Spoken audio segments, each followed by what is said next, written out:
Okay, so as we come from Juni's beautiful music sharing and singing together, I want to invite us all to close our eyes for a moment. And we're going to use our, sorry for the and we're going to use our voice to come into this space together. So with our eyes closed, I invite us to tune into our bodies and find a spot or an area that we feel is perhaps constricted or tense or just numb and lacking energy, lacking movement, lacking vibrancy. It can also be an aspect that you find inside. Something that you feel needs to move, to come alive, to be given your energy. And I want to invite us to breathe in. And then as we breathe out, we're going to use our voice and we can either hum, just whatever pitch feels that wants to come through to you. Doesn't matter if it's in sync with everyone else. Or whatever wants to come out, whatever sound. And imagine that that sound is coming through that area or that aspect or that spot that you picked. So breathing in.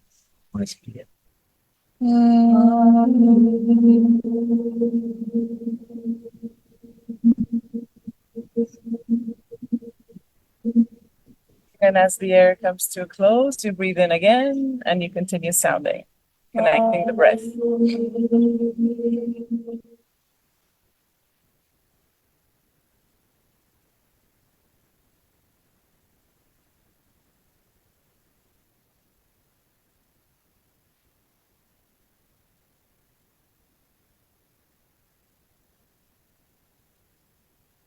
More cycles.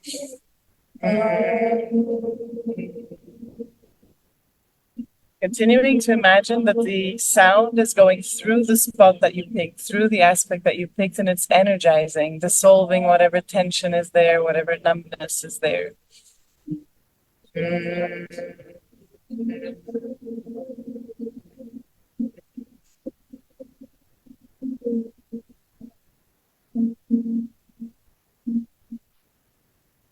Last cycle. And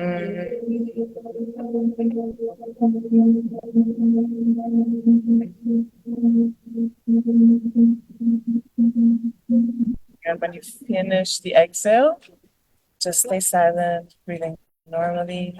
Just a few cycles here. And keeping your eyes closed. Yeah. You're going to listen to all these few words. The path less traveled is not a linear progression of steps that add up. It's not even an unfolding. It's a series of leaps powered by faith that respond to the magical mixture, the alchemical elixir of passion, context, timing, and service. My root system longs for the nourishing waters of authenticity, connecting with kin, human and otherwise, who understand the language of microbe and mycelium. When we learn again to speak these mother tongues, I can become calm in my own presence. When I speak the words enchanted with oppression and domination, I feel agitated by my reflection. There is no particular purpose to my life, only prayer and dialogue with an animate and sacred world. Let your soul expand to meet your skin and feel the world in her fullness. The planet, her people, and all of her creatures are exhausted. This is the time for rest and regeneration. We're melting into the goo, back into our innocence. In our emerging beloved futures, we hold space for the possible and allow ourselves to sip from the soft, regenerating waters of creativity. How then do we become fully human? We love ourselves into the truth of who we are. Our flesh bodies, quantum biological miracles of light, vibration, and love.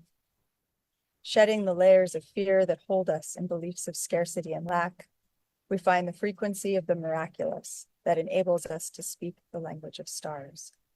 Our roots, thirsty for the truth of Earth's message. When we can know this deeply, a light is released through our being that radiates the reality of what myths call heaven. It has always been here on Earth, in us, in all of us, human and non-human kin. When you have the eyes to see and the heart to feel again, the entire universe becomes alive with you. In this flow of the deep aliveness, joy is a given. Everything must change. Everything always does. Taking a deep breath in, allowing yourself to arrive fully in your body, opening your eyes, feel ready. Just taking a look around this space, seeing each other, and the reality to me that to truly fully imagine new worlds, we have to both be able to see through the eye of the heart in a different way than like Rutendo was speaking to this morning, not so much from the mind, but from the heart and the gut and the embodiment and the ancestors and the past and the present all in one. But then there's this piece as well around hospicing modernity, but and understanding that we are responsible, meaning we are we're able to respond to the situation we've been given, which is that we've inherited a world in crisis. So in Hawaiian, we have a word called kuleana, which means both a right and a responsibility. So we as inheritors of this moment have both the right and the responsibility to be stewards of what we've been given, which is, you know, a world in crisis, and yet we are imagining the new world to come. So it feels to me that there's this kind of, and the idea of hospicing is a really beautiful metaphor. It's that, you know, in any sort of systems change, there's always the system that is dying and the one that is being born. And so in the dying, how might we have grace and care for one another?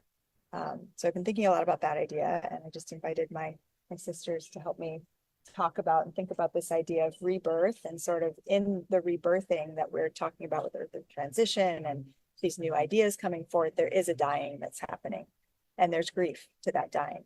So even when you know, prisoners, when they leave prison, have grief about leaving prison, like there is a grief to the change that is happening that we must tend at the same time that we tend the joy of the new that's coming and the fear of sort of the old that's leaving, that's being born.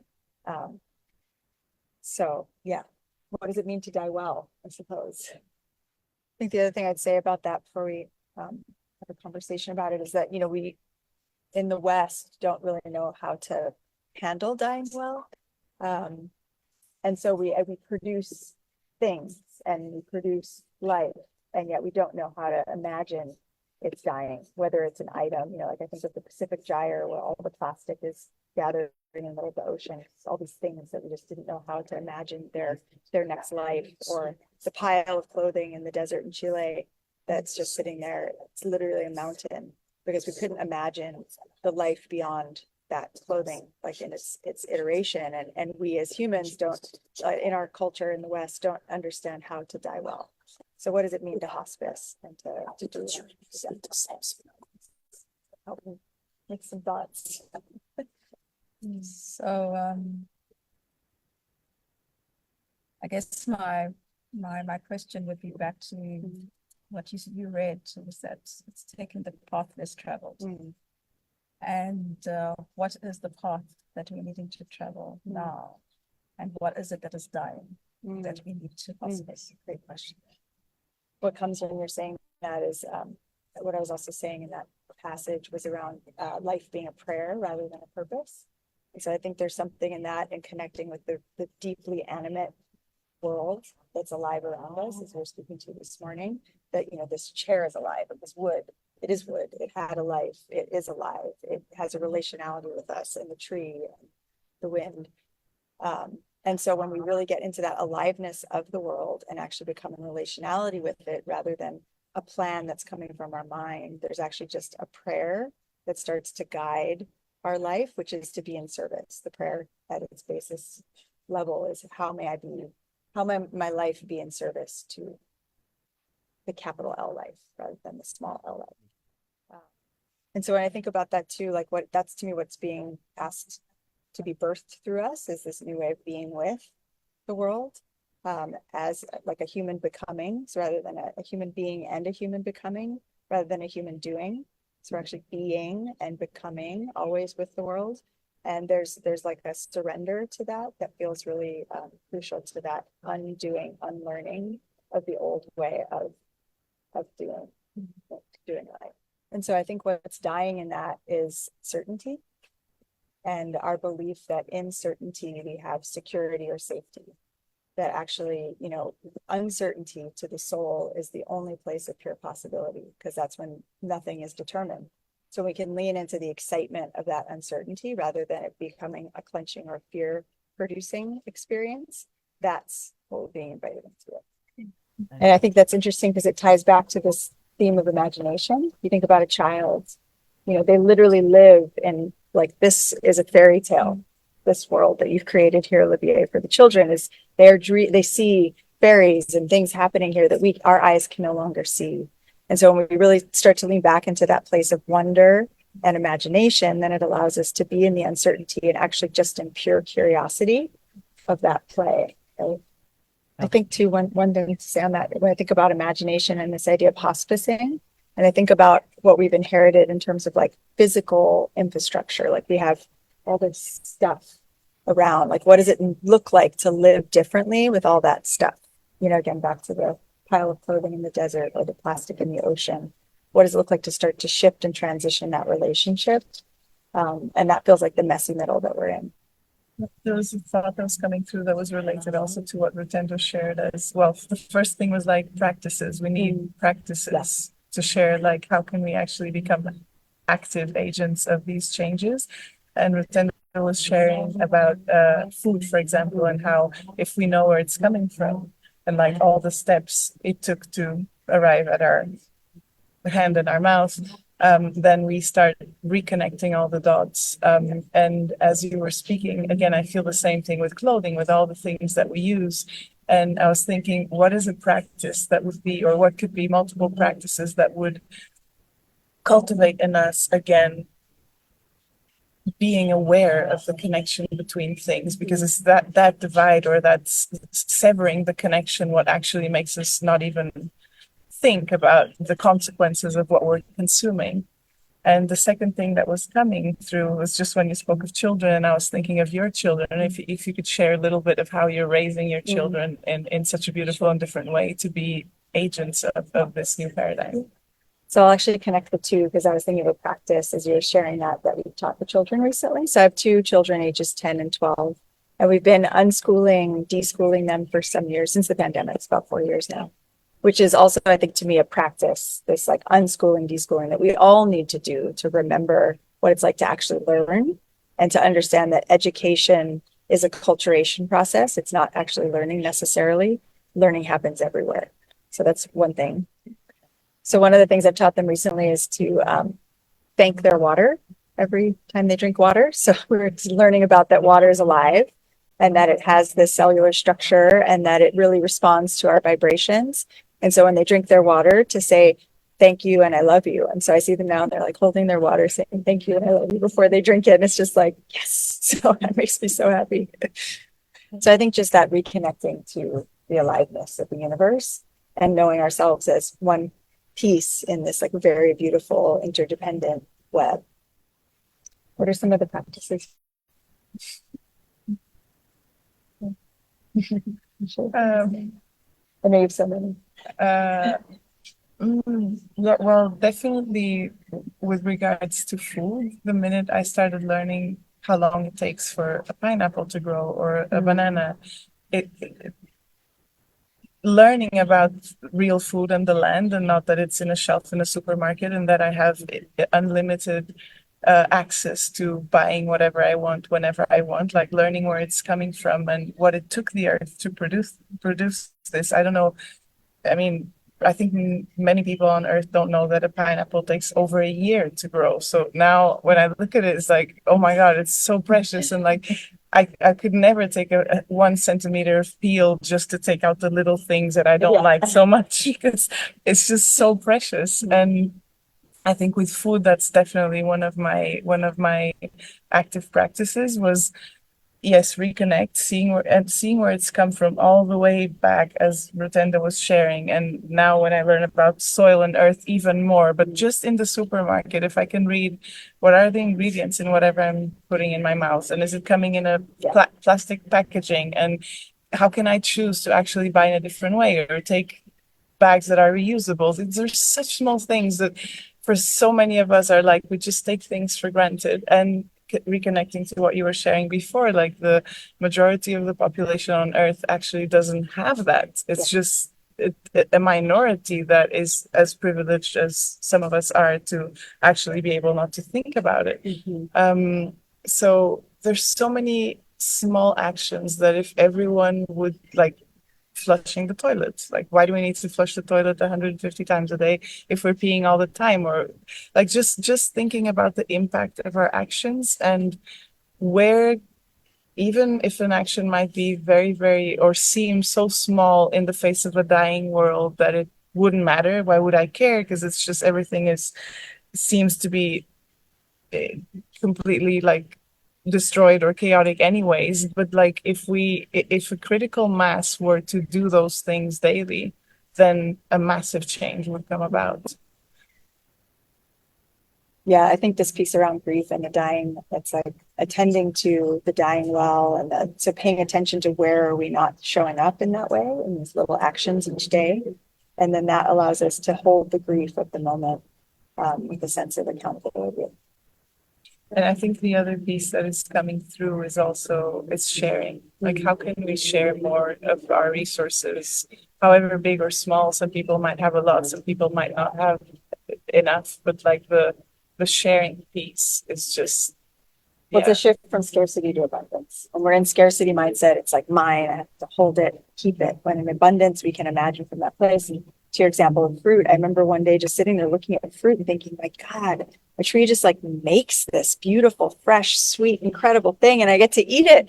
I didn't have to do anything. You know, it's really quite profound. So I think to tie it back to this idea, I started with the hospicing and rebirth and like doulaing the rebirth through the death.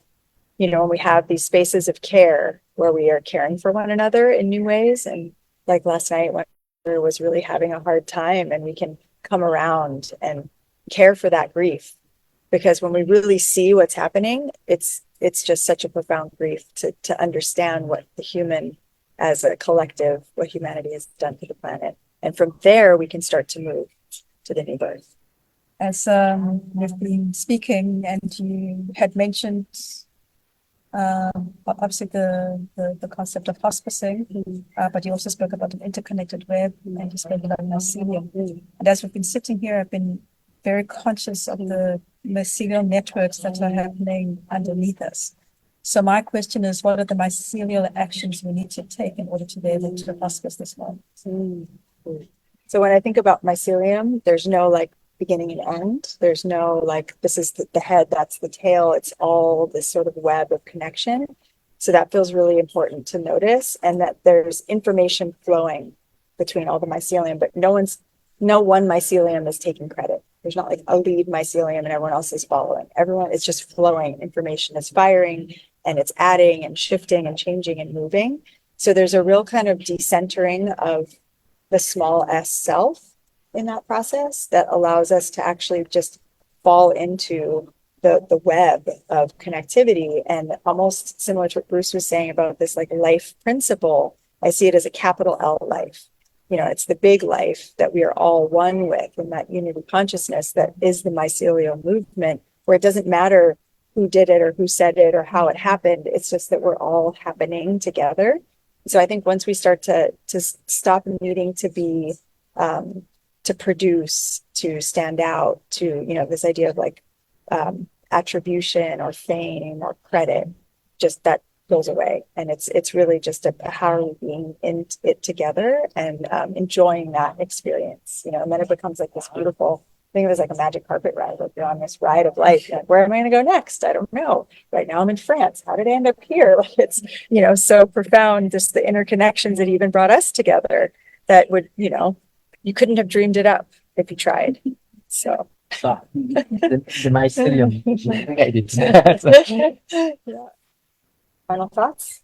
There's one thing that was coming through as you mentioned mycelium, which was the capacity of it to alchemize Yes. toxicity and toxins into nutrients and that whole process. And I was just thinking, like, how can we look at the things that are like that we need to hospice as well? Like, how can we turn whatever it is, plastics, clothing, and even emotions, like from things that are being toxic and destructive into things that are being nurturing and I think that could be a practice of looking at whatever's in front of us and just feeling into that. I think the other thing I really love about the hospice metaphor is it's so imbued with compassion and care that it's not about blame and shame. It's about dying with grace. So it's allowing, the grace for that, whatever that thing is that needs to move on and go, had a life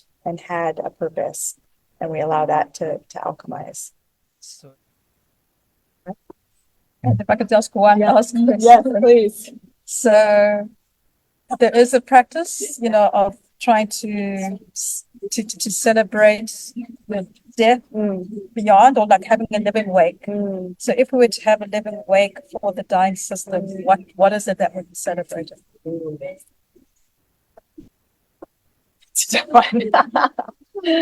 What would we be celebrating?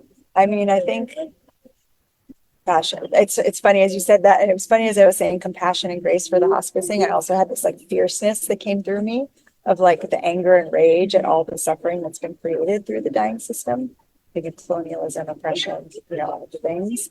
And so when I think about what is to be celebrated, it's almost like the celebration of the moment that humanity began to see itself as a whole. Because prior to this modern moment, we were in different parts of the globe, and perhaps we were able to see each other, telepathically or in other ways. But there's this moment now where we're actually able to see each other as a whole. And I think that the celebration of that moment is perhaps what would be the celebration of the wake. And then we let the rest go.